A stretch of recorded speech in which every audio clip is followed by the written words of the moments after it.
ভারতের উত্তর পূর্বাঞ্চলীয় রাজ্যগুলোর জন্য ডেডিকেটেড একটা version India Today NE, Indian Today North East. তারা একটা জরিপ করেছে শেখ হাসিনাকে ভারতে রাখা না রাখা নিয়ে। আমি এটাকে অনেক বেশি গুরুত্ব দিতে চাই তা না, আবার এটা খুব ছোটও না, কারণ এর সাথে আরও দু একটা ইস্যু আমরা একটু যোগ করে কথা বলতে চাই। বিশেষ করে জনাব শশী থারুর কয়েকদিন আগেই আবার কথা বলেছিলেন। শশী থারুরের এই মন্তব্যটাও আমার বিবেচনায় খুবই গুরুত্বপূর্ণ, শেখ হাসিনার ভারতে থাকা না থাকা বা তিনি যা করছেন সেটার সাথে দুই দেশের সম্পর্কের ব্যাপারে। আমরা আগে জরিপটা একটু দেখতে চাই, তারপর শশী থারুরের কথা দিয়ে আমাদের করণীয় নিয়ে একটু আলাপ করব। ইন্ডিয়া টুডে সম্পর্কে আরেকটা ব্যাকগ্রাউন্ড একটু বলে রাখা ভালো। ভারতে যে মিডিয়াগুলোকে গদি মিডিয়া বলে, India today group is a huge one. তাদের টিভি চ্যানেল, পত্রিকা, বহু কিছু ডেডিকেটেড বিজনেসের জন্য আছে, এন্টারটেনমেন্টের জন্য আছে, রেগুলার নিউজের জন্য আছে, বিভিন্ন রকম। আমরা একটা চ্যানেল দেখব যে ভীষণভাবে শেখ হাসিনার প্রোপাগ্যান্ডা চালায়, আজ তাকও তাদের মানে একেবারে রিপাবলিক বাংলা বা রিপাবলিক টিভির কাছাকাছি পর্যায়ের। সো আমরা এটুকু জেনে রেখে তারপর যাবো যে এইরকম একটা পত্রিকাও যে জরিপ করেছে সেখানে কি কি ফল পাওয়া গেল। এখানে বলা হচ্ছে ভারতীয় সরকার শেখ হাসিনাকে ফেরত দিতে অনীহা দেখালো উত্তর পূর্বাঞ্চলের 55% মানুষ চান তাকে বাংলাদেশে পাঠিয়ে দেওয়া হোক। 55% উত্তর পূর্বাঞ্চলের।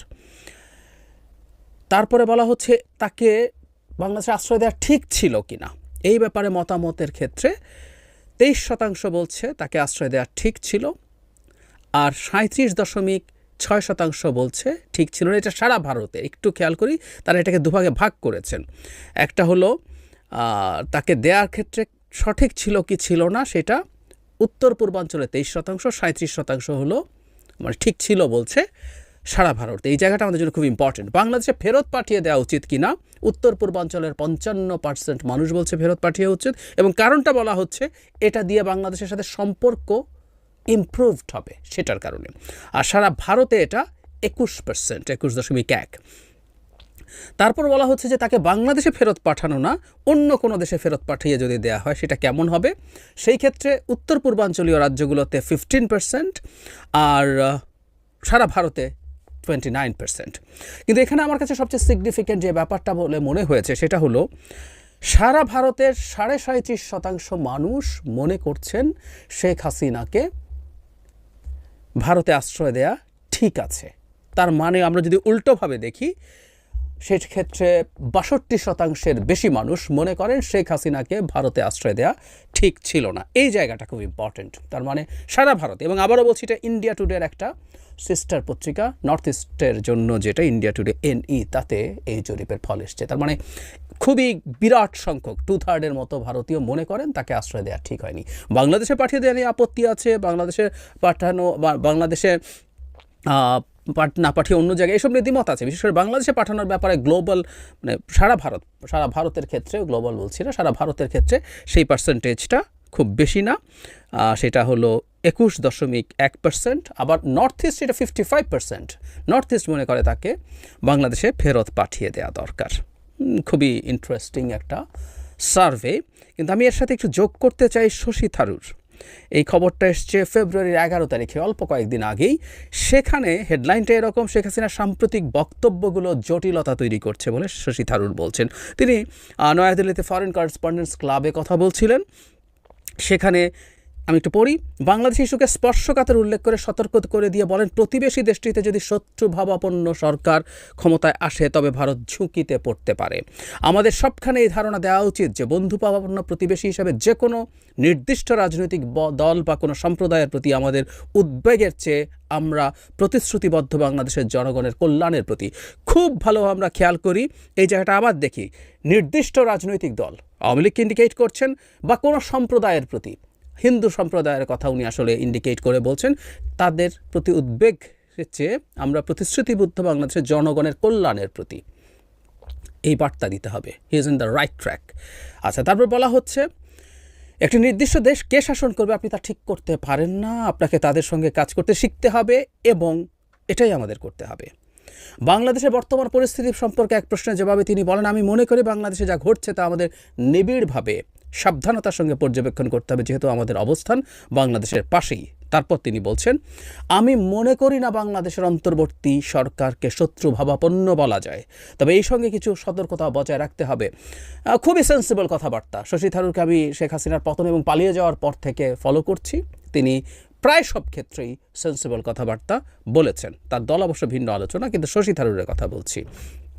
তবে শেখ হাসিনার সাম্প্রতিক বক্তব্য জটিল পরিস্থিতি স্বীকার করেন তিনি বলছেন, সাবেক প্রধানমন্ত্রী শেখ হাসিনার বক্তব্য আমাদের জন্য জটিলতা তৈরি করছে। এই রাজনীতিবিদ বাংলাদেশের ক্ষেত্রে ভারতের পররাষ্ট্রনীতির দুটো বিষয়কে মূল মাপকাঠি উল্লেখ করে বলেন, আমি দুটো বিষয়ের উপরে জোর দেব। আমাদের এমন কিছু প্রকাশ্যে বা গোপনে করা উচিত না যা বাংলাদেশের অভ্যন্তরীণ বিষয়ে হস্তক্ষেপের ইঙ্গিত দেয়। দ্বিতীয়ত, আমাদের জনগণের স্বার্থ, বাংলাদেশের জনগণের মঙ্গলকে সর্বোচ্চ গুরুত্ব দেওয়া উচিত, তিনি বলেন। তাহলে আমি শশী থারুরকে অনেক বেশি গুরুত্ব আমরা দিয়ে দেব না, কিন্তু আবার খুব ছোট নন। কংগ্রেসের পাওয়ারফুল একজন নেতা তিনি, এমপি তিনি, এবং পলিসি মেকারদের মধ্যেও তিনি একজন তো বটেই, যাকে রীতিমতো আমি ওনার একটা দীর্ঘ ইন্টারভিউ শুনছিলাম। উনি জাতিসংঘের আন্ডার সেক্রেটারি জেনারেল ছিলেন। উনি পরবর্তীতে সেক্রেটারি জেনারেলের ফাইট হয়তো করতেন, কিন্তু তাকে রীতিমতো রিকোয়েস্ট করে রাজনীতিতে নাম লেখানো হয়েছে। তিনি একটা ইস্যুতে ভারতের বিজেপি সরকারের পলিসির সাথে অ্যালাইন্ড হয়েছিলেন, আমার ক্লিয়ারলি মনে আছে। সেটা শেখ হাসিনাকে আশ্রয় দেওয়ার ব্যাপারে তিনি এই একটা জায়গায় তিনি বলেছেন যে শেখ হাসিনা ভারতের খুব দীর্ঘকালীন মিত্র ছিল, তাকে আশ্রয় দেওয়া ভারতের না দিয়ে আসলে পারতো না দেওয়া, ঠিকই হয়েছে, এই একটা জায়গায় তিনি করেছেন। তবে তার দল আমরা খেয়াল করেছি, রাহুল গান্ধী যখন আমেরিকাতে গিয়েছিলেন, তার বেশ কিছু কথাবার্তা শেখ হাসিনার প্রতি ভারতের বিজেপি সরকার যে ধরনের অ্যাটিটিউড নিয়েছেন তার খুব কাছাকাছি ছিল। সো দল হিসাবে কংগ্রেস খুব আলাদা কিছু ছিল তা না। অথচ আমরা অনেকেই বহুবার বলেছি, এই বাংলাদেশ ইস্যুতে বিজেপি সরকারের ফরেন পলিসিকে তুলোধুনো করার সুযোগ এসেছিল কংগ্রেসের হাতে। তুলোধুনো করার মানে ইট ওয়াজ দ্য লাস্ট কান্ট্রি। আর একটা দেশও আসলে তাদের তারা যেভাবে চালাতে চেয়েছিল নিয়ন্ত্রণে রেখে পারে নাই। নিয়ন্ত্রণ দূরে থাকুক, সুসম্পর্ক বা ওয়ার্কিং রিলেশনশিপের মতো অবস্থাও ছিল না। এবং বাংলাদেশে এই ঘটনা ঘটার কিছুদিন আগেই মালদ্বীপে তার ডিজাস্টার হয়েছে। সে দেশে যেহেতু নির্বাচন জালিয়াতি করা যায় না, নির্বাচনের মাধ্যমে তার জবাব ভারত পেয়েছে। তার আগে নেপালে হয়েছে, শ্রীলঙ্কায় হয়েছে, বিভিন্ন জায়গায়। কারোর সাথে সুসম্পর্ক নেই আসলে তার, ভুটানের সাথেও নেই। ভুটানের সাথে এখন চায়নার সম্পর্কে যে কেউ দেখলে অবাক হয়ে যাবেন। সো বাংলাদেশ যখন সর্বশেষ এসে ডিজাস্টার হলো, পারতো, কিন্তু না। কংগ্রেসের আমার কাছে এটাই খুব অবাক লাগে যে তাদের এই পতনের এগুলোও হয়তো একটা ইন্ডিকেটর যে তারা বাস্তবতা না বুঝে তাদের ব্যক্তিগত সম্পর্ক। শেখ হাসিনা নির্বাচিত হওয়ার পর, 24-এর পর নির্বাচিত হওয়ার পর তিনি যখন ভারতে গেলেন এই দফায় প্রথম এবং শেষবার প্রধানমন্ত্রী হিসেবে, সেখানে উৎকটভাবে বিশ্রীভাবে ক্যামেরার সামনে, বিশ্রী শব্দটা আমি জেনে শুনে ব্যবহার করছি, এই রকম একজন ভোট ডাকাত স্বৈরাচারী টাইরেন্টের সাথে সোনিয়া গান্ধী তার 2 সন্তান নিয়ে অন ক্যামেরা জড়াজড়ি করেছেন, আলিঙ্গন করেছেন, অন্তরঙ্গতা দেখিয়েছেন। আমি মনে করি এটা পরিকল্পিতভাবে তারা দেখিয়েছেন যে তারাও শেখ হাসিনার সাথে আছেন, তাদের মোদিজি তো আছেনই, তারাও আছেন। অথচ এটা একেবারেই খুব বাজে বার্তা দেয়। মোদির বিরুদ্ধে স্বৈরাচারী হয়ে ওঠার, ফ্যাসিস্ট হয়ে ওঠার অভিযোগ আছে। কংগ্রেস তো এখন অন্তত কাগজে কলমে একটা লিবারেল ডেমোক্রেসির কথাই বলে। যদিও আমরা ভুলিনি 2014 সালে তাদের ভূমিকা, বা এর আগেও এই হাসিনা সরকারকে টিকিয়ে রাখার জন্য কী করে, বিশেষ করে 14 সালে তো পুরোপুরি তারা ক্ষমতায় থাকাকালীন সময়ই ঘটনাটা ঘটেছে, সুজাতা সিংয়ের ঘটনার ইত্যাদি ইত্যাদি। ফলে তাদের দলের অ্যালাইনমেন্টটা ঠিক নাই, এটাকে আমরা কন্ডেম করি। কিন্তু শশী থারুর যা বলছেন, এবং এখন ভারতের যে জনমত আমাদের সামনে এসে হাজির হয়েছে, এটাকেও আমরা গুরুত্ব দেব। এর মানে এটা এই দাঁড়াচ্ছে, বিভৎস রকম প্রোপাগ্যান্ডা তারা চালিয়েছে, তারা ডিসইনফরমেশনের আর কিছু বাকি রাখে নাই। কিন্তু এত কিছুর পরও ভারতের খুবই উল্লেখযোগ্য সংখ্যক মানুষ তাদের ওই ন্যারেটিভটা নেয়নি। আমি আবারও বলছি, পুরো ভারতের অন্তত 62% মানুষ শেখ হাসিনাকে আশ্রয় দেওয়া ঠিক হয়েছে বলে মনে করেন না। তার মানে তারা শেখ হাসিনাকে নিপীড়িত বা অত্যাচারিত মানুষ মনে করেন না, তারা শেখ হাসিনাকে ভয়ঙ্কর স্বৈরাচারী বর্বর বলেই মনে করে। সে কারণেই তাকে আশ্রয় দেওয়া ঠিক হয়নি বলে তারা মনে করছেন। তো এই ডিসইনফরমেশনের মধ্যেও দিনের শেষে মানুষের কাছে তথ্য গেছে। সুতরাং আমরা আশা রাখবো, আমাদের এই ক্যাম্পেইন চলবো, আমাদের মতো করে বলতে থাকবো। ফলে ভারতেও যখন এই চাপ তৈরি হবে, আমি বলছি না শেখ হাসিনাকে বাংলাদেশে ফেরত দেবে, কারণ বাংলাদেশে ফেরত দেওয়ার ব্যাপারে আবার সারা ভারতে আপত্তি আছে, কিন্তু এই percentage will increase. I think এটা 55% আছে উত্তর পূর্ব ভারতে, 7 সিস্টার্স বলি, কিন্তু এখানে রাজ্য 8টা। তো সেখানে তারা পাঠিয়ে দেওয়ার পক্ষে মেজরিটি, কিন্তু পুরো ভারতে এই পার্সেন্টেজ ইজ ভেরি লো, 21%। তারা রাদার অন্য জায়গায় পাঠিয়ে, সো সেখানে জায়গায় যদি অন্য জায়গায় পাঠিয়ে দেওয়ার ব্যবস্থাও করা যায়, এটা আমাদের অর্জন।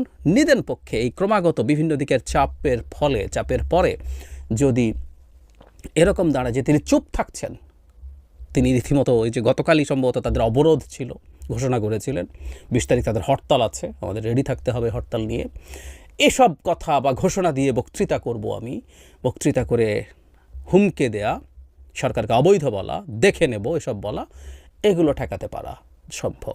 আর আমি আশা করি বা বিশ্বাসও করি আমাদের সরকার শশী থারুরের সাথে, আমি সব দীর্ঘদিন দেখেছি, আমি একটু যোগ করতে চাই, যখন প্রথম শেখ হাসিনার পতন এবং পালিয়ে গেলেন, তারপর বিভিন্ন মিডিয়া যখন প্রচুর ডিসইনফরমেশন করছে, তাকেও ভাবছিল প্রশ্ন করে, উনি পার্লামেন্ট থেকে বেরোচ্ছিলেন, যে তাকে প্রশ্ন করে যে তাকেও একই রকমভাবে সায় দেওয়ানো যাবে, কিন্তু উনি খুব স্ট্রংলি ডিসঅ্যাগ্রি করলেন। হ্যাঁ, কিছু ঘটনা মাইনরিটির প্রসঙ্গে বলছেন হয়েছে, কিন্তু আমি তো দেখেছি ওখানে মাদ্রাসার যারা টিচার আছে, স্টুডেন্টস আছে, তারা হিন্দুদের ঘর বাড়ি মন্দির পাহারা দিচ্ছে এবং তেমন মেজর কিছু হচ্ছে না, এসব কথাবার্তা বলছেন, এবং জনগণের এই যে অর্জন, এই যে বিজয়টাকে কনগ্র্যাচুলেট করা উচিত, এসব বলতেন। শশী থারুরের সাথে যোগাযোগ বাড়ানো দরকার, তিনি তার দলের মধ্যেও যাতে এই ব্যাপারে একটা পজিশন তৈরি করতে পারেন। সো ভারতের বিভিন্ন জায়গায়, সেটা পলিটিক্যাল এলিটস, বিজনেস এলিটস এবং পাবলিক ইন্টেলেকচুয়ালস যারা আছেন সিগনিফিক্যান্ট, তাদের সাথে এই ধরনের একটা যোগাযোগ সরকারের দিক থেকে হওয়া দরকার, যাতে তাদের জনমত সরকারের ভেতরে, সরকারের বাইরে, রাজনৈতিক পরিসরে, সিভিল সোসাইটিতে, নাগরিকদের মধ্যে, ব্যবসায়ীদের মধ্যে, বিভিন্ন জায়গায় এটা হয়। কারণ ব্যবসায়ীরাও ভীষণ রকম ক্ষতিগ্রস্ত হচ্ছে মোদি তার সরকার দিয়ে বাংলাদেশের সাথে যে বাজে আচরণ করছেন। সুতরাং এটা যদি করা যায়, একটা সামষ্টিক চাপ তৈরি হবে ভারতের ক্ষমতাসীন সরকারের ওপরে।